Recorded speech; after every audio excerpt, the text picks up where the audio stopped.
എന്നിലലിയാൻ. രചനാ സംഭാഷണം രുദ്രാരുദ്രപ്രിയ. അളകാപുരി ഓഡിറ്റോറിയത്തിൻ്റെ മുന്നിൽ അലങ്കരിച്ച ഓഡിക്കാർ വന്നു നിന്നു.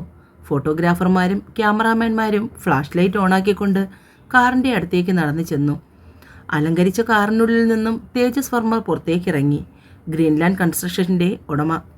ഒപ്പം തന്നെ അമ്മ മാലതി വർമ്മയും അച്ഛൻ ഗോവിന്ദവർമ്മയും മുത്തശ്ശി രേണുകാവർമ്മയും. പിന്നാലെ വന്ന കാറുകളിൽ നിന്നും ബന്ധുക്കളും സുഹൃത്തുക്കളും. ചെറുക്കൻ്റെയും കൂട്ടരുടെയും വരവറിഞ്ഞ് പെണ്ണു വീട്ടുകാർ സ്വീകരിക്കുന്നതിനായി പുറത്തേക്കിറങ്ങി വന്നു. താലപ്പൊലിയുമായി തേജസ്സിനെ സ്വീകരിച്ചു. ഫോട്ടോഗ്രാഫേഴ്സ് മനോഹരമായ ദൃശ്യം ക്യാമറയിൽ പകർത്തി.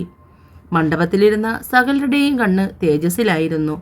എന്നാൽ തേജസ്സിൻ്റെ കണ്ണ് മണ്ഡപത്തിന് സമീപത്ത് സ്ഥാപിച്ചിരുന്ന ബിഗ് സ്ക്രീനിൽ മിന്നിമറയുന്ന കമലയിലും. സർവാഭരണ വിഭൂഷിതയായി ദേവി വിഗ്രഹം പോലിരിക്കുന്ന ആ പെണ്ണിൻ്റെ വിവിധ ഭാഗങ്ങൾ പുച്ഛച്ചിരിയോടുകൂടി ആസ്വദിച്ചു. മുഹൂർത്തത്തിന് സമയമായി എന്ന് കൂട്ടത്തിലെ മുതിർന്ന കാരണവരാരോ പറയുന്നത് കേട്ടു. വാസുദേവനും ശോഭനയും കമലയെ മണ്ഡപത്തിലേക്ക് കൂട്ടിക്കൊണ്ടുവന്നു. എല്ലാവരുടെയും കണ്ണുകൾ ദേവി വിഗ്രഹം പോലെയുള്ള അവളിലായിരുന്നു. പ്രത്യേക ഭാവവ്യത്യാസമൊന്നും കമലയുടെ മുഖത്തുണ്ടായിരുന്നില്ല. മണ്ഡപം വലം വെച്ച് അവൾ തേജസ്സിൻ്റെ അടുത്തായിരുന്നു. വാസുദേവൻ നൽകിയ താലി അവളുടെ കഴുത്തിൽ അണിയിക്കുമ്പോൾ ഒരു വിജയിയുടെ ഭാവമായിരുന്നു അവൻ്റെ മുഖത്ത്. അത് മനസ്സിലാക്കിയ കമലയും വിട്ടുകൊടുത്തില്ല. താൻ ജയിച്ചു എന്ന് വിചാരിക്കേണ്ട. ഈ കമലയെ തോൽപ്പിക്കാൻ തനിക്കാവില്ല. താലികെട്ട് കഴിഞ്ഞ ഉടനെ തന്നെ ബാക്കി ചടങ്ങുകൾ ആരംഭിച്ചു. പരസ്പരം മോതിരമണിയിച്ചും മാല ചാർത്തിയും ചടങ്ങ് ഭംഗിയായി. ഒരു നുള്ളു കുങ്കുമം കമലയുടെ നെറുകയിൽ ചാർത്തുമ്പോൾ തേജുവിൻ്റെ കണ്ണിൽ ഇരയെ വേട്ടയാടി പിടിച്ച വേട്ടക്കാരൻ്റെ ഭാവമായിരുന്നു. എന്നാൽ കമലയ്ക്കാണെങ്കിൽ വേട്ടയാടപ്പെട്ട ഇരയുടെ ഭാവമല്ലായിരുന്നു. എവിടെയും ഈ കമല വിജയിച്ചിട്ടേ ഉള്ളൂ. തൻ്റെ മുന്നിലും അങ്ങനെ തന്നെ ആയിരിക്കും. ഒരു കല്യാണപ്പെണ്ണിൻ്റെ നാണമോ സന്തോഷമോ ഒന്നും അവളുടെ മുഖത്തില്ലായിരുന്നു. വാസുദേവൻ മണ്ഡപത്തിൽ കയറി തേജുവിൻ്റെ വലത് കൈപിടിച്ച് കമലയുടെ വലത് കൈയിൽ ചേർത്ത് വെച്ചു. പിന്നീട് അങ്ങോട്ട് ഫോട്ടോ എടുപ്പിൻ്റെയും മറ്റും ബഹളമായിരുന്നു. സദ്യ കഴിക്കാനായി ചെന്നിരിക്കുമ്പോൾ ഫോട്ടോഗ്രാഫർമാരുടെ പല നിർദ്ദേശങ്ങളും കമലയും തേജുവും പുഞ്ചിരിയോടുകൂടി തന്നെ നിരസിച്ചു. സദ്യവട്ടം കഴിഞ്ഞ് പുറപ്പെടാറായി എന്നറിയിപ്പ് കിട്ടിയതും മാലതിയും രേണുകയും ശോഭനയുടെ അടുത്തേക്ക് വന്നു. പുറപ്പെടാറായി മോളെ, അച്ഛനോടും അമ്മയോടും യാത്ര പറയൂ. കമല വാസുദേവൻ്റെയും ശോഭനയുടെയും മുന്നിൽ വന്നു നിന്നു. രണ്ടുപേരുടെയും പാദം തൊട്ട് അനുഗ്രഹം വാങ്ങി. രണ്ടുപേരും വിതുമ്പൽ കടിച്ചടക്കി അവളെ ആശ്വസിപ്പിച്ചു, അനുഗ്രഹിച്ചു. നന്നായി വരും. ഇരുവരും കമലയുടെയും തേജിൻ്റെയും ശിരസിൽ കൈവച്ച് അനുഗ്രഹിച്ചു. മാലതിയും മുത്തശ്ശിയും കൂടി കമലയെ അനുഗമിച്ചു. പിന്നാലെ വാസുദേവനും ശോഭനയും.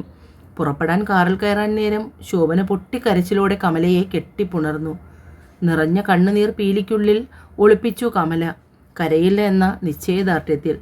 ശോഭന ഇങ്ങനെ സങ്കടപ്പെടേണ്ട, ഞാൻ നോക്കിക്കൊള്ളാം, എൻ്റെ മോളെപ്പോലെ. മാലതി ശോഭനയെ സമാധാനപ്പെടുത്തി. മോൾക്കിവിടെ ഒരു കുറവുമില്ലാതെ ഞാൻ നോക്കിക്കൊള്ളാം. വാസുദേവൻ്റെ കൈകൾ ചേർത്ത് പിടിച്ച് ഗോവിന്ദവർമ്മയും പറഞ്ഞു. കാർ ഓഡിറ്റോറിയം വിട്ട് പുറത്തേക്ക് പാഞ്ഞു. തേജുവും കമലയും ഇരു ധ്രുവങ്ങളിൽ എന്നതുപോലെ ഇരുന്നു. പെൺകുട്ടികൾക്ക് ഇങ്ങനെയും അഹങ്കാരം പാടുണ്ടോ? തേജു കമലയിരിക്കുന്ന ഭാഗത്തേക്ക് നോക്കി പല്ലിറുമി. താൻ കണ്ടിട്ടുള്ള പെൺകുട്ടികളെ പോലെയല്ല കമല. എൻ്റെ ഇഷ്ടമോ അനുവാദമോ ഇല്ലാതെ നടന്ന വിവാഹമാണിത്. അതുകൊണ്ട് എൻ്റെ ആറ്റിറ്റ്യൂഡ് ഇങ്ങനെ ആയിരിക്കും. അവനെ നോക്കി പുച്ഛത്തിൽ ചെറികോട്ടി അവൾ ആത്മകഥം ചെയ്തു. മാലയേക്കൽ തറവാട്ടുമുറ്റത്ത് ഓടി കാർ വന്നു നിന്നു. തേജസ്സും കമലയും ഇറങ്ങി. പ്രൗഢിയും പ്രതാപവും ഒട്ടും ചോർന്നു പോകാതെ ആധുനിക രീതിയിൽ പണികഴിപ്പിച്ചിരിക്കുന്ന മണിമാളിക. ഉമ്മറത്ത് നിലവിളക്കും ആരതിയും ഏന്തി നിൽക്കുന്ന അമ്മയും മുത്തശ്ശിയും, പിന്നെ മറ്റു ബന്ധുക്കളും. എല്ലാവരുടെയും കണ്ണുകൾ കമലയിലായിരുന്നു. തേജുവിനെയും കമലയെയും ചേർത്ത് നിർത്തി മാലതി ആരതി ഒഴിഞ്ഞു. നിലവിളക്ക് കമലയുടെ കയ്യിൽ വെച്ചു കൊടുത്തു. വലതുകാൽ വെച്ച് കയറുവാ മോളെ, മാലതി അവളോട് പറഞ്ഞു. കമല വലതുകാൽ വെച്ച് അകത്തേക്ക് കയറി. മാലതി അവളെയും കൂട്ടി പൂജാമുറിയിലേക്ക് പോയി. നിലവിളക്ക് ആ പീഠത്തിൽ വെച്ച് പ്രാർത്ഥിക്കൂ.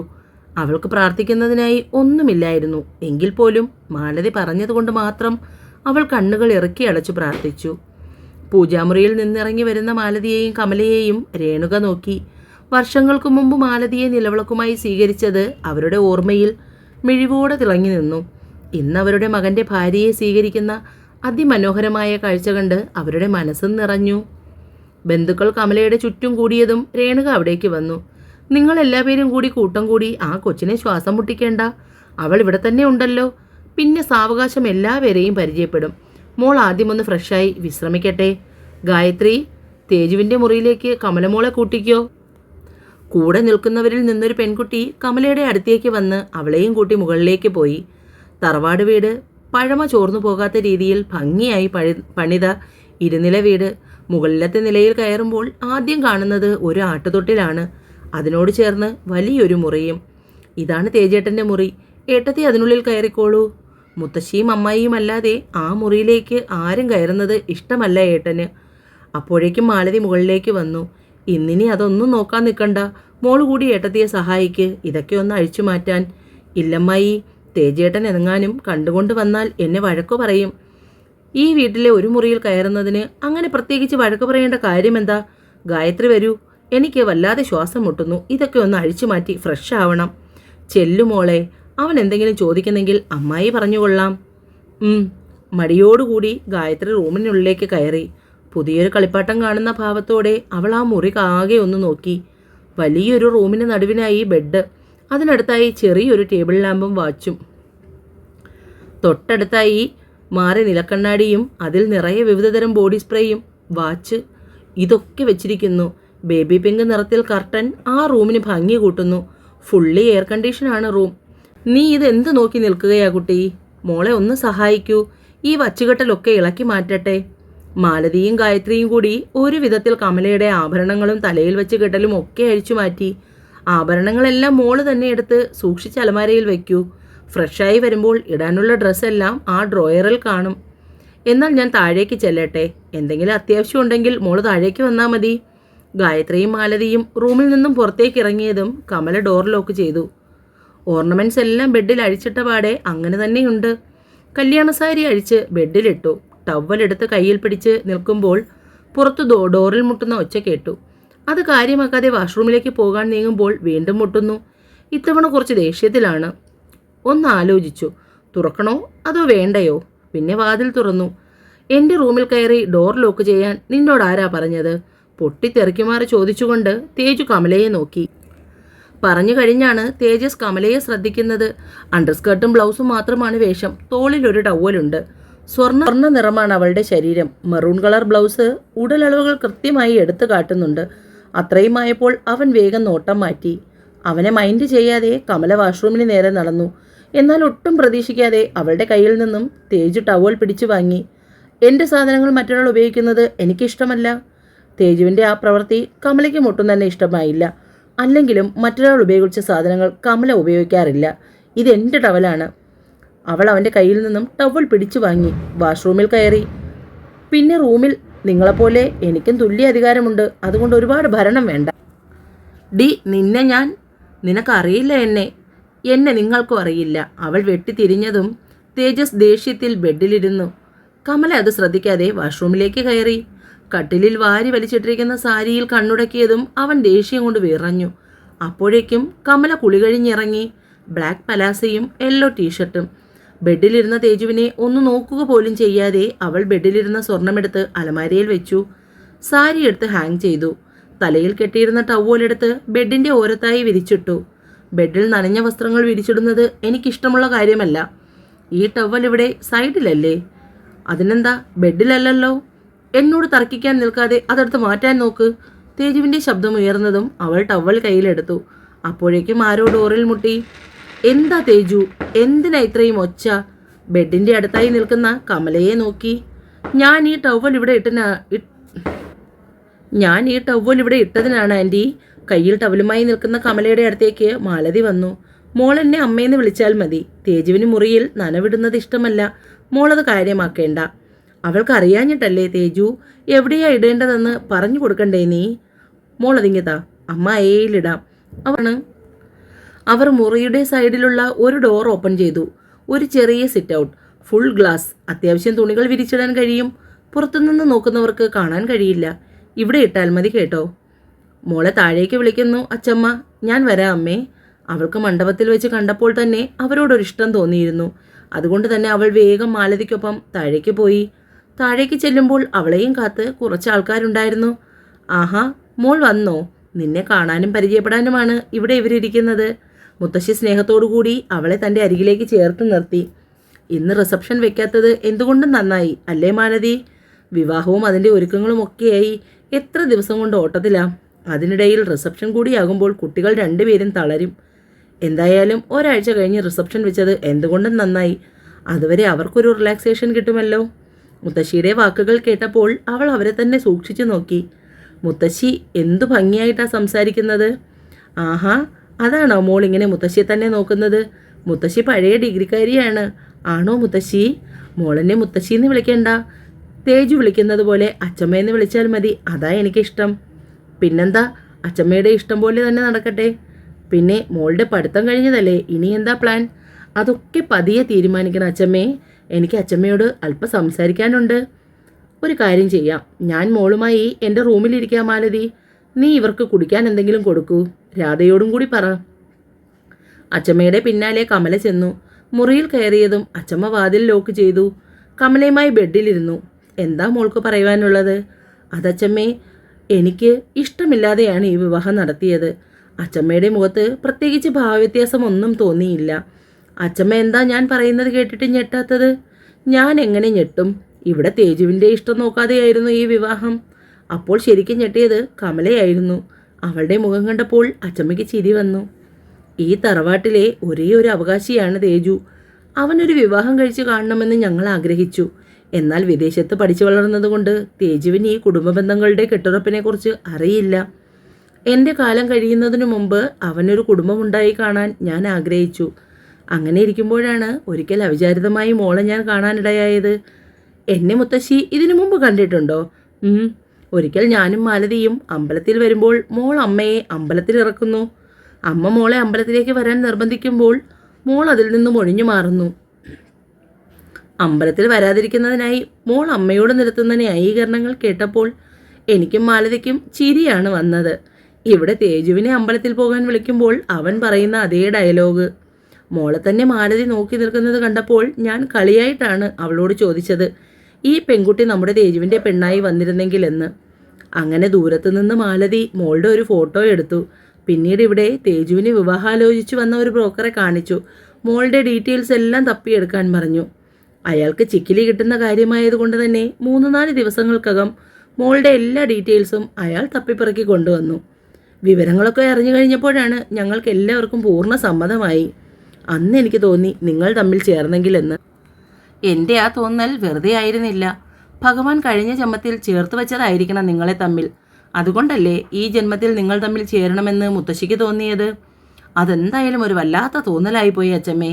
ഞങ്ങൾ രണ്ടുപേരും ഇപ്പോഴും 2 ധ്രുവത്തിലാണ്. എൻ്റെ തേജു അവനൊരു കുടുംബമുണ്ടായി കണ്ടതിൽ അതിനുശേഷം കണ്ണടച്ചാൽ മതിയെന്നാണ് എൻ്റെ പ്രാർത്ഥന. പക്ഷേ വിവാഹം എന്ന് പറയുമ്പോൾ അവൻ ഒഴിഞ്ഞു മാറും. അതിൻ്റെ കാരണം എന്താണെന്ന് ഇതുവരെയായിട്ടും ആർക്കും അറിയില്ല. അവനാണെങ്കിൽ ഒന്നും തുറന്നു പറയുന്നതുമില്ല. പക്ഷേ മോളുടെ വിവാഹാലോചന വന്നപ്പോൾ അവൻ ആദ്യമൊക്കെ വേണ്ടെന്ന് പറഞ്ഞ് ബലം പിടിച്ചു. പക്ഷെ ഒടുവിൽ നിങ്ങളുടെയൊക്കെ ഇഷ്ടം എന്താണോ അതുതന്നെ നടക്കട്ടെ എന്ന് പറഞ്ഞു. അതുകൊണ്ടാണ് പിന്നീട് വെച്ച് താമസിപ്പിക്കാതെ കാര്യങ്ങളെല്ലാം തീരുമാനിച്ചത്. മോൾക്ക് വിവാഹത്തിന് ഇഷ്ടമല്ലെന്ന് മോളുടെ അച്ഛനും അമ്മയും പറഞ്ഞു. പക്ഷെ അവരുടെ നിർബന്ധത്തിന് വഴങ്ങുകയാണെന്നും. നിങ്ങൾ തമ്മിൽ ചേർന്ന് കഴിയുമ്പോൾ എല്ലാം ശരിയാകുമെന്ന് ഞങ്ങൾ വീട്ടുകാരങ്ങ് തീരുമാനിച്ചു. അതുകൊണ്ടാണ് പിന്നീട് ഒരു ഒഴിവുകഴിവിന് വയ്ക്കാതെ വിവാഹം നടത്തിയത്. നമ്മൾ തമ്മിൽ ഒരിക്കലും ചേർന്ന് പോയില്ലെങ്കിൽ എന്നതിനെക്കുറിച്ച് അച്ചമ്മ ആലോചിച്ചിട്ടുണ്ടോ? ഒരിക്കലും അങ്ങനെ ഒരു കാര്യത്തെക്കുറിച്ച് അച്ചമ്മ ആലോചിച്ചിട്ടില്ല. എൻ്റെ തേജുവിനെ നിനക്ക് ഇഷ്ടപ്പെടാതിരിക്കാൻ കഴിയില്ല. മോൾക്കത് മനസ്സിലാവും. മുത്തശ്ശി പറഞ്ഞു വരുന്നത് നിങ്ങൾ തമ്മിൽ എന്തെങ്കിലും ചേർന്നൊരു ജീവിതം ഉണ്ടാകുമെന്ന് തന്നെയാണ്. ഞങ്ങളുടെ എല്ലാവരുടെയും ആ വിശ്വാസം അതാണ് ഈ വിവാഹത്തിൽ കലാശിച്ചത്. 2 പേർക്കും ഒരുപാട് ഇഷ്ടങ്ങളും അനിഷ്ടങ്ങളും കാണുമെന്ന് മുത്തശ്ശിക്കറിയാം. അതിനേക്കാൾ ഉപരി എൻ്റെ തേജുവിൻ്റെ മനസ്സും അറിഞ്ഞുകൊണ്ട് ഒരു ഉറുമ്പിനെ പോലും നോവിക്കാൻ അവന് കഴിയില്ല. പിന്നെ ഈ കാണിക്കുന്നതൊക്കെ വെറുതെയാണ്. മോൾക്ക് പോകെ പോകെ മനസ്സിലാകും.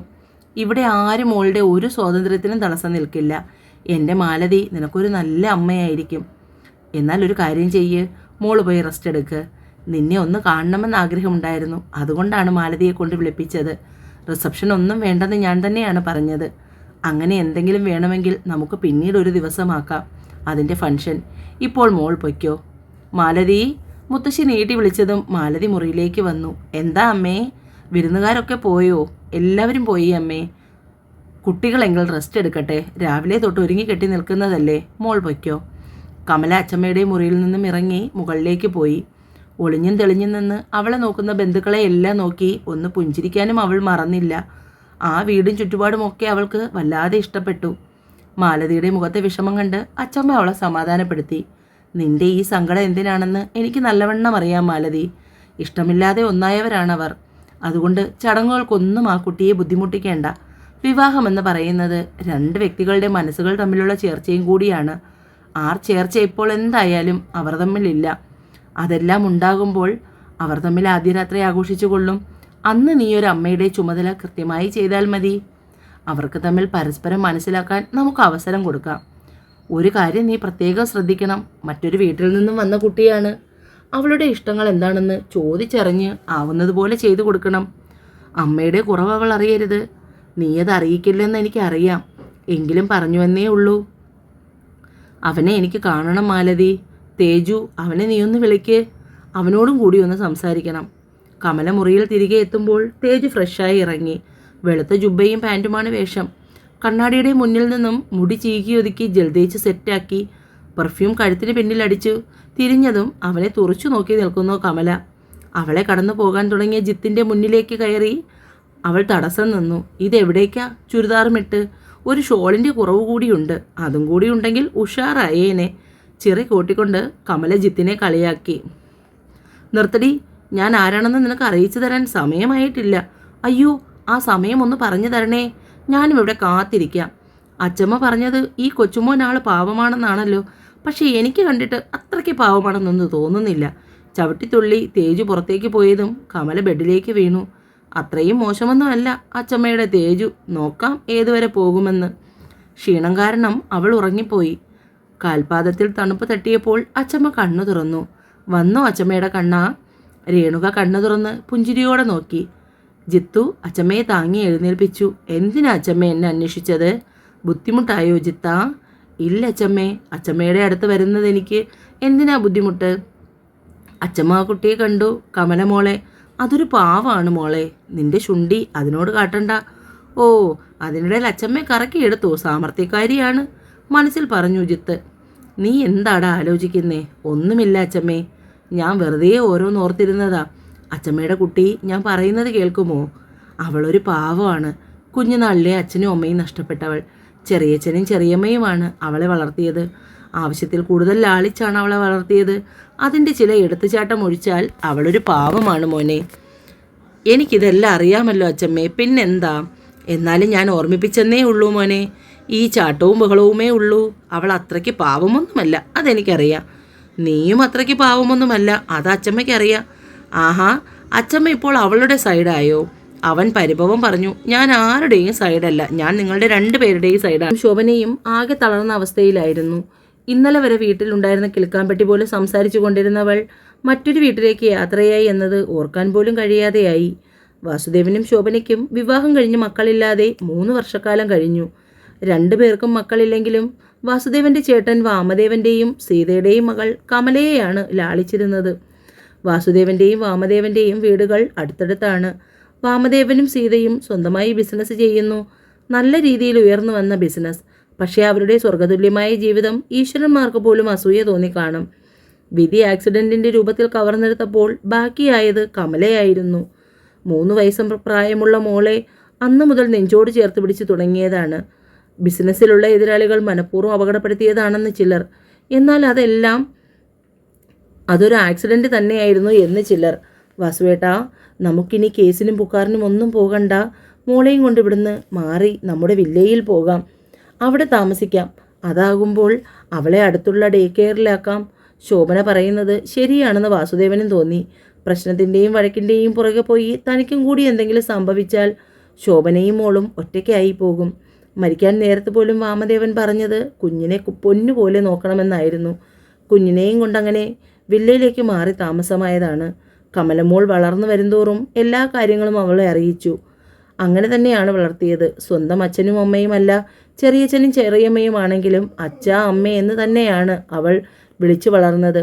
അവളുടെ വളർച്ചയുടെ ഓരോ ഘട്ടത്തിലും അവളെല്ലാം അറിഞ്ഞു തന്നെയാണ് വളർന്നത്. പക്ഷേ കമലമോൾ എന്നും അച്ഛനും അമ്മയും തങ്ങളായിരുന്നു. അവളുടെ കുഞ്ഞു കുഞ്ഞു വാശിയും പിണക്കവും അനുവദിച്ചു കൊടുത്തു. വളർന്നപ്പോൾ അവളുടെ ഇഷ്ടം പോലെ ബിസിനസ് ഫീൽഡിൽ അവളുടെ കഴിവ് തെളിയിച്ചു. വിവാഹകാര്യത്തിൽ മാത്രം വാസുദേവൻ്റെയും ശോഭനയുടെയും താല്പര്യം അവൾക്കിഷ്ടമായില്ല. അവളുടെ ജീവിതത്തിൽ ഒരു കൂട്ടാവശ്യമുള്ളപ്പോൾ അത് ഞാൻ തന്നെ തിരഞ്ഞെടുത്തു കൊള്ളാം. അവളുടെ ശാഠ്യമായിരുന്നു. പക്ഷെ വാസുദേവനും ശോഭനയും നിരന്തരമായ വിവാഹാലോചനയെക്കുറിച്ച് അവൾ നിർബന്ധിച്ചുകൊണ്ടേയിരുന്നു. ഞങ്ങൾ രണ്ടുപേർക്കും വയസ്സും പ്രായവുമായി വരികയാണ്. ഞങ്ങൾക്ക് എന്തെങ്കിലും സംഭവിച്ചാൽ നീ അനാഥയായി പോകും. ഞങ്ങളുടെ മകളുടെ ജീവിതം സുരക്ഷിതമായി കണ്ടാൽ ഞങ്ങൾക്ക് സമാധാനമായി മരിക്കാം. ഇപ്പോൾ തന്നെ എനിക്ക് പ്രഷറും ഷുഗറും കൊളസ്ട്രോളൊക്കെയുണ്ട്. ഒരു തവണ അറ്റാക്ക് കൂടി വന്നതാണ്. എന്തെങ്കിലും സംഭവിച്ചാൽ മോളും അമ്മയും തനിച്ചായി പോകും. ഇപ്പോൾ വന്നിരിക്കുന്ന വിവാഹാലോചന എന്തുകൊണ്ടും നല്ലതാണ്. അച്ഛൻ നന്നായി അന്വേഷിച്ചു. അച്ഛൻ്റെയും അമ്മയുടെയും ഒറ്റ മകനാണ്. എന്നെ വന്ന് കണ്ട് സംസാരിച്ച ബ്രോക്കറോട് ഞാൻ അവരെയും കൂട്ടി നാളെ വരാൻ പറഞ്ഞിട്ടുണ്ട്. 2 ദിവസത്തെ ബിസിനസ് ട്രിപ്പ് കഴിഞ്ഞ് ഹൈദരാബാദിൽ നിന്നും വെളുപ്പിനെത്തിയതാണ് കമല. വൈകുന്നേരം ചായ കുടിക്കാനിരിക്കുമ്പോഴാണ് ആലോചനയുടെ കാര്യത്തെക്കുറിച്ച് അവർ അടുത്ത ദിവസം കാണാൻ വരുന്നതിനെക്കുറിച്ചും ഒക്കെ പറയുന്നത്. എനിക്ക് താല്പര്യമില്ലെന്ന് ഞാൻ പറഞ്ഞതല്ലേ അച്ഛാ, പിന്നെ എന്തിനാ അവർക്ക് വാക്ക് കൊടുക്കാൻ പോയത്? മോൾക്ക് ഇഷ്ടമാണെങ്കിലും ഇല്ലെങ്കിലും എന്തായാലും നാളെ അവർ വരുമ്പോൾ മോൾ അവരുടെ മുന്നിൽ ചെന്ന് നിൽക്കണം. ഇല്ലെങ്കിൽ വരുന്നവർക്ക് അത് നാണക്കേടാവും. അച്ഛനും മോശക്കാരനാകും. മാളിയേക്കൽ തറവാട്ടിൽ നിന്നും പൊട്ടിത്തെറിയും ബഹളവും. എൻ്റെ സമ്മതമില്ലാതെ എൻ്റെ വിവാഹത്തെക്കുറിച്ച് തീരുമാനിക്കാൻ അച്ഛനോട് ആരാ പറഞ്ഞത്? തേജസ് ദേഷ്യം കൊണ്ട് വിറയ്ക്കുകയായിരുന്നു. എടാ, നീ ഒന്ന് പതുക്കെ പറയേ, അച്ചമ്മ കേൾക്കും. അച്ചമ്മയാണോ ഇതിൻ്റെയൊക്കെ പിന്നിൽ? അച്ചമ്മ എനിക്ക് വാക്ക് തന്നിരുന്നതാണ് എൻ്റെ ഇഷ്ടമില്ലാത്ത ഒരു വിവാഹത്തിന് അച്ചമ്മ നിർബന്ധിക്കില്ലെന്ന്. ജിത്ത, ഞാൻ എപ്പോഴും അതുതന്നെയാണ് പറയുന്നത്. മുറിയിൽ നിന്നും രേണുക പുറത്തേക്ക് ഇറങ്ങി വന്നു. ഞാനും നിൻ്റെ അമ്മയും അമ്പലത്തിൽ വെച്ച് കണ്ടിട്ടുള്ളതാണ് ആ കുട്ടിയെ. ആദ്യം കണ്ടപ്പോൾ തന്നെ എനിക്കും മാലതിക്കും വളരെ ഇഷ്ടമായി. അതുകൊണ്ട് തന്നെയാണ് ആ കൊച്ചിൻ്റെ ബാക്ക്ഗ്രൗണ്ടിനെ കുറിച്ച് അന്വേഷിച്ചത്. നമ്മുടെ ഒപ്പം തന്നെ പണത്തിലും പ്രതാപത്തിലും പ്രൗഢിയിലും എല്ലാം മുന്നിൽ നിൽക്കുന്ന കുടുംബക്കാർ. കുഞ്ഞുനാളിലെ ഒരു ആക്സിഡൻറ്റിൽ അച്ഛനും അമ്മയും നഷ്ടപ്പെട്ടതാണ് ആ കുട്ടിക്ക്. അതിൻ്റെ ചെറിയച്ഛനും ചെറിയമ്മയും ചേർന്നാണ് അതിനെ വളർത്തിയത്. എന്തായാലും നമുക്ക് അവിടം വരെ ഒന്ന് ആ കുട്ടിയെ കാണുന്നത് കൊണ്ട് എന്താ ഇപ്പോൾ കുഴപ്പം? ഞാൻ അയാളോട് വാക്ക് കൊടുത്തു അവിടെ വരെ ചെന്ന് കാണാമെന്ന്. അതിൽ നിനക്ക് താല്പര്യമില്ലെങ്കിൽ പറഞ്ഞാൽ മതി. ഞാൻ ഇപ്പോൾ തന്നെ ബ്രോക്കറെ വിളിച്ച് പറഞ്ഞേക്കാം. പറഞ്ഞ വാക്ക് മാറ്റി പറയുന്ന ശീലം ഇതുവരെ ഈ രേണുകാവർമ്മയ്ക്കില്ല. പക്ഷേ ഇന്ന് ഞാൻ നിനക്ക് വേണ്ടി അത് ചെയ്യാം. മുത്തശ്ശി മൊബൈൽ കയ്യിലെടുത്തുകൊണ്ട് മുറിയിലേക്ക് തിരികെ പോയി. തേജു, നീ എന്തൊക്കെയായി പറയുന്നതെന്നറിയാമോ? മാലതിയുടെ ശബ്ദമുറച്ചു. അച്ചമ്മയോട് സംസാരിക്കുന്നതെന്ന് നീ മറക്കുന്നു. അവർ അകത്തേക്ക് കയറിപ്പോയി. നിന്റെ ഇഷ്ടം എന്താണോ അത് നടക്കട്ടെ. തലമുടിയിൽ കൈകൊരുത്ത് വലിച്ചുകൊണ്ട് തേജു സോഫയിലിരുന്നു. ഇതുവരെ മുത്തശ്ശിയോട് എതിർത്ത് സംസാരിക്കേണ്ട അവസരം വന്നിട്ടില്ല. ആദ്യമായാണ് മുത്തശ്ശിയോട് ഇങ്ങനെ സംസാരിക്കുന്നത്. അവൻ മുത്തശ്ശിയുടെ മുറിയിലേക്ക് പോയി. ചെല്ലുമ്പോൾ കണ്ടു ചാരുകസേരയിൽ കണ്ണുമടച്ചിരിക്കുന്ന മുത്തശ്ശിയെ. ഒരു വേള കൺകോണുകളിൽ കൂടി കണ്ണുനീര് പെയ്യുന്നുണ്ട്. വേദനയോടെ തേജസ് അച്ചമ്മയുടെ കാൽച്ചുവട്ടിലിരുന്നു. അച്ചമ്മേ, ഞാൻ വരാം അച്ചമ്മയുടെ കൂടെ. അച്ചമ്മ ഇങ്ങനെ സങ്കടപ്പെടണ്ട. ഞാൻ കാരണം അച്ചമ്മ പറയുന്ന ഏത് പെൺകുട്ടിയെയും ഞാൻ വിവാഹം കഴിക്കാം. അത് വേണ്ട, നീ ഞങ്ങളുടെ ഒപ്പം വന്ന് ആ കുട്ടിയെ നിനക്ക് ഇഷ്ടമാകും എങ്കിൽ മാത്രം വിവാഹം കഴിച്ചാൽ മതി. നാളെ രാവിലെ പുറപ്പെടണം. ഞാൻ അവരെ വിളിച്ചൊന്ന് പറയട്ടെ. സന്തോഷത്തോടുകൂടി രേണുക മൊബൈൽ കയ്യിലെടുത്ത് അവരെ വിളിച്ച് വിശേഷങ്ങൾ അറിയിച്ചു. അവരുടെ മുഖത്തെ സന്തോഷം കണ്ട് അതുകൊണ്ട് തേജസ് റൂമിലേക്ക് പോയി. രാവിലെ മാളിയേക്കൽ തറവാട്ടിൽ നിന്നും തേജുവും രേണുകയും മാലതിയും ഗോവിന്ദവർമ്മയും പെണ്ണുകാണാൻ ചടങ്ങനായി പുറപ്പെട്ടു. മോളെ, അവരെല്ലാം ഇപ്പോൾ എത്തും. നീ ഈ വാതിൽ ഒന്ന് തുറന്നേ. അച്ഛൻ പറയട്ടെ. എനിക്കൊന്നും കേൾക്കണ്ട. നീ ഈ വാതിൽ തുറക്കൂ, അമ്മ പറയട്ടെ. കരച്ചിലിൻ്റെ വക്കോളം എത്തിയ ശോഭനയുടെ ചിലമ്പിച്ച ഒച്ച കേട്ടപ്പോൾ അറിയാതെ കൈകൾ വാതിലിന് നേർക്ക് നീണ്ടു. കയ്യിൽ കിട്ടിയ സാധനങ്ങൾ മുഴുവനും കമല വാസുദേവൻ്റെയും ശോഭനയുടെയും നേർക്ക് വലിച്ചെറിഞ്ഞു. മുറി മുഴുവൻ വാരി വലിച്ചിട്ടിരിക്കുന്നു. നീ എന്തൊക്കെയാ മോളെ ഈ കാണിച്ചു കൂട്ടിയിരിക്കുന്നത്? ഇത്ര നാളും വിവാഹകാര്യം പറയുമ്പോൾ നീ ഒഴിഞ്ഞു മാറും. ഞങ്ങളുടെ കാലം കഴിഞ്ഞാൽ പിന്നെ നിന്റെ കാര്യം വേണ്ട, എനിക്ക് കേൾക്കണ്ട. എപ്പോഴും ഈ പല്ലവി. നിങ്ങളുടെ കാലം കഴിയുമ്പോൾ കമല തനിച്ചാവില്ല. നിങ്ങളുടെ ഒപ്പം ഞാനും പോരും. പൊന്നുമോളെ, ശോഭന നിലവിളിച്ചുകൊണ്ട് അവളുടെ മാറിൽ ചേർന്നു. നീ സുഖമായി ജീവിക്കുന്നതും കുടുംബവും കുഞ്ഞുങ്ങളുമായി ഭർത്താവിനോടൊത്ത് സന്തോഷത്തോടെ ജീവിക്കുന്നതും ഞങ്ങൾക്ക് കാണണ്ടേ? നിന്റെ കുഞ്ഞുങ്ങളെ മടിയിലിരുത്തി ലാളിക്കാൻ ഞങ്ങൾക്ക് ആഗ്രഹമുണ്ട്. ഇന്നവർ നിന്നെ കാണാൻ വരും. അത് കേട്ടപ്പോൾ അവളുടെ നിയന്ത്രണം വിട്ടു. എന്നോട് അനുവാദം ചോദിക്കാതെ അവരോട് ആരാ വരാൻ പറഞ്ഞത്? എനിക്കാരെയും കാണണ്ട. അതുവരെ മിണ്ടാതെ നിന്ന വാസുദേവൻ ഇടപെട്ടു. മോളെ, ഒരേ ഒരു തവണ താഴേക്ക് വന്നാൽ മതി. നല്ല കുടുംബക്കാരാണ്. അവരെ ഇവിടെ വിളിച്ചു വരുത്തി മോശക്കാരാക്കണോ? എൻ്റെ അനുവാദമില്ലാതെ തീരുമാനിച്ചതല്ലേ. അതുകൊണ്ട് അവർ നാണം കെടട്ടെ. മോൾ അങ്ങനെ പറയരുത്. പുറത്ത് കാർ വന്ന് നിൽക്കുന്ന ശബ്ദം കേട്ടതും വാസുദേവൻ, അവർ വന്നതാണെന്ന് തോന്നുന്നു. മോൾ അമ്മ പറയുന്നത് പോലെ കേട്ട് താഴേക്ക് വരണം. അവരുടെ മുന്നിൽ അച്ഛനെ മോശക്കാരനാക്കരുത്. ഒടുവിൽ നിവർത്തിയില്ലാതെ അമ്മ പറയുന്നത് കേട്ട് അവൾ മുറിയിലേക്ക് പോയി. വാസുദേവൻ താഴേക്ക് വരുമ്പോൾ രേണുകയും മാലതിയും ഗോവിന്ദവർമ്മയും അകത്തേക്ക് കയറി. വരൂ വരൂ, ഇരിക്കൂ. അതിഥികളെ സ്വീകരിച്ച് അകത്തേക്കിരുത്തി. രാഹുകാലത്തിന് മുമ്പ് ഇറങ്ങാമെന്ന് കരുതി. അതെന്തായാലും നന്നായി. എവിടെ കമലമോൾ? മാലതി അകത്തേക്ക് നോക്കി ചോദിച്ചു. അപ്പോഴേക്കും ശോഭന കമലയുമായി താഴേക്ക് വന്നു. ഒരു ജൂട്ടിൻ്റെ സാരി ഒറ്റ പ്ലേറ്റിൽ അലസമായി ഉടുത്ത് ബോബ് ചെയ്തു വെച്ച തലമുടി പോണി ടെയിൽ കെട്ടി മുഖത്ത് പ്രത്യേകിച്ച് മേക്കപ്പ് ഒന്നുമില്ലാതെ ഇറങ്ങി വരുന്ന കമലയെ തന്നെ മാലതിയും രേണുകയും നോക്കി നിന്നു. അവളെ ശോഭന മാലതിയുടെയും രേണുകയുടെയും അടുത്തായി കൊണ്ടുവന്നിരുത്തി.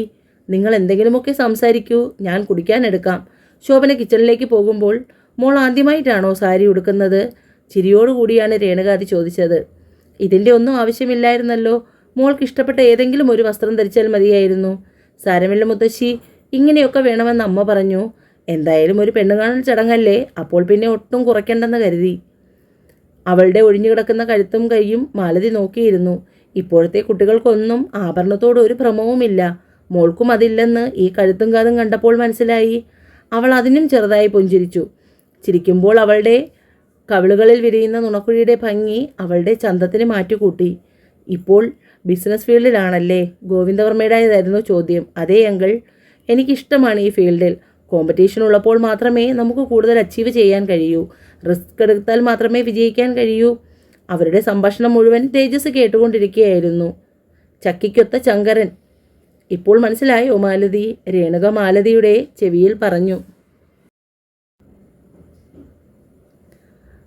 ജിത്ത, എന്നാ മോൻ പോയി കിടന്നുറങ്ങിക്കോ, തേജുവിനോട് അച്ചമ്മ പറഞ്ഞു. അച്ചമ്മ മാത്രമാണ് അവനെ ജിത്ത എന്ന് വിളിക്കുന്നത്. അത്യാവശ്യ ഫോൺ കോളുകൾ ചെയ്തു കഴിഞ്ഞതിന് ശേഷം റൂമിലേക്ക് ചെല്ലുമ്പോൾ കമല നല്ല ഉറക്കത്തിലാണ്. അടുത്തിരിക്കുന്ന മൊബൈലിൽ നിന്നും വിദ്യാസാഗറിൻ്റെ സംഗീത സംവിധാനത്തിൽ പിറന്ന മനോഹരമായ ഗാനം ഒഴുകിക്കൊണ്ടിരുന്നു. തേജു മൊബൈൽ കയ്യിലെടുത്ത് പാട്ട് നിർത്തിവെച്ചു. മൊബൈൽ തിരികെ വയ്ക്കാൻ നേരം വെറുതെ വാൾപേപ്പർ ഒന്ന് നോക്കി. അതിൽ കമലയുടെ വിവിധ പോസിലുള്ള ഫോട്ടോസ്. അവൻ കൗതുകത്തോടെ നോക്കി. കരാട്ടെ വേഷത്തിലുള്ള ഫോട്ടോ, കളരിപ്പയറ്റ്, ബുള്ളറ്റ് ഓടിക്കുന്ന വീഡിയോ കണ്ടപ്പോൾ ജിത്തന് ചിരി വന്നു. ആ മിടുക്കിയാണ് ഇവൾ. ആള് കൊള്ളാം, പക്ഷെ അഹങ്കാരം കൂടുതലാണ്. അത് നടക്കില്ല. ആദ്യമേ തൈലയിൽ കയറിയാണ് പെണ്ണിന് ഭരണം. മുത്തശ്ശി അങ്ങനെ ആരുടെയും വാക്ക് കേൾക്കുന്നതല്ല. പിന്നെങ്ങനെ ഇവളുടെ വലയിൽ വീണു? ആദ്യമേ മുത്തശ്ശിയെയും പെണ്ണ് പാട്ടിലാക്കി. മുത്തശ്ശി പറയും പോലെ ഇവൾ അത്രയും പാവമൊന്നുമല്ല. കിടക്കുന്ന കിടപ്പ് കാണുമ്പോൾ ചെറിയ പാവത്വമൊക്കെ തോന്നും. പക്ഷെ വായ തുറന്നാൽ തീർന്നു. കട്ടിലിൽ മുഴുവൻ ആധിപത്യം സ്ഥാപിച്ചാണ് കിടപ്പ്. സ്വന്തം മുറിയാണെന്നുള്ള വിചാരമാണ്. അല്ല, മോനെന്താ ഒന്നും ചോദിക്കാതെ മാറിയിരിക്കുന്നത്? അതച്ഛൻ ഇതുവരെയും മനസ്സിലായില്ലേ? എന്നെപ്പോലെ അദ്ദേഹത്തിനും ഈ വിവാഹത്തിൽ താല്പര്യമില്ല. ഇവിടെ നിങ്ങൾ എന്നെ നിർബന്ധിച്ചതുപോലെ അവിടെ അദ്ദേഹത്തിനും പ്രഷർ ഉണ്ടായി കാണും. അത് മനസ്സിലാക്കാൻ കഴിഞ്ഞില്ലേ? മാലതിയും രേണുകയും ഗോവിന്ദനും വസുദേവനും പരസ്പരം മുഖത്തോട് മുഖം നോക്കി. കേട്ടുകൊണ്ട് വന്ന ശോഭന അവിടെ തറഞ്ഞു നിന്നു. അവർക്കിടയിൽ നിശബ്ദതയുടെ കനം കൂടിയപ്പോൾ, ഇതൊക്കെ കൊണ്ട് തന്നെയാണ് നിങ്ങൾ രണ്ടുപേരും ചേരണമെന്ന് ഞങ്ങൾ കുടുംബക്കാർ ആഗ്രഹിക്കുന്നത്. ആ രംഗത്തിന് അയവ് വരുത്താൻ എന്നവണ്ണം രേണുക പറഞ്ഞു. മോള് പറഞ്ഞതുപോലെ തേജുവിനെയും നിർബന്ധിച്ച് തന്നെയാണ് ഇവിടേക്ക് കൂട്ടിക്കൊണ്ടു വന്നത്. ചേരേണ്ടത് ചേരണമെന്ന് പറയുന്നത് പോലെ നിങ്ങൾ തമ്മിലാണ് ചേരേണ്ടത്. നിങ്ങൾക്ക് തമ്മിൽ എന്തെങ്കിലും സംസാരിക്കാനുണ്ടെങ്കിലാകാം. അതുവരെ കമലയെ ഒന്ന് നോക്കുക പോലും ചെയ്യാതിരുന്ന തേജസ്, എനിക്ക് പ്രത്യേകിച്ചൊന്നും സംസാരിക്കാനില്ല. അങ്ങനെ പറഞ്ഞാൽ എങ്ങനെയാ? എനിക്ക് സംസാരിക്കുവാനുണ്ട്. കമലയും വിട്ടുകൊടുത്തില്ല. കൊള്ളാം, ഇവനെ കയ്യിലാക്കാൻ പറ്റിയത് കമല തന്നെയാണ്, രേണുക മനസ്സിലുറപ്പിച്ചു. 3 പാർട്ടിൽ തീരുന്ന ചെറിയ ഷോർട്ട് സ്റ്റോറിയാണ്. എല്ലാവർക്കും ഇഷ്ടമാണെങ്കിൽ നമുക്ക് തുടരാം. വായിച്ച് കേട്ട് എല്ലാവരും അഭിപ്രായം പറയണേ. നിറയെ സ്നേഹത്തോടെ രുദ്ര. ചാനൽ സബ്സ്ക്രൈബ് ചെയ്യാത്തവർ സബ്സ്ക്രൈബ് ചെയ്ത് കൂടെ കൂടണേ കൂട്ടുകാരെ.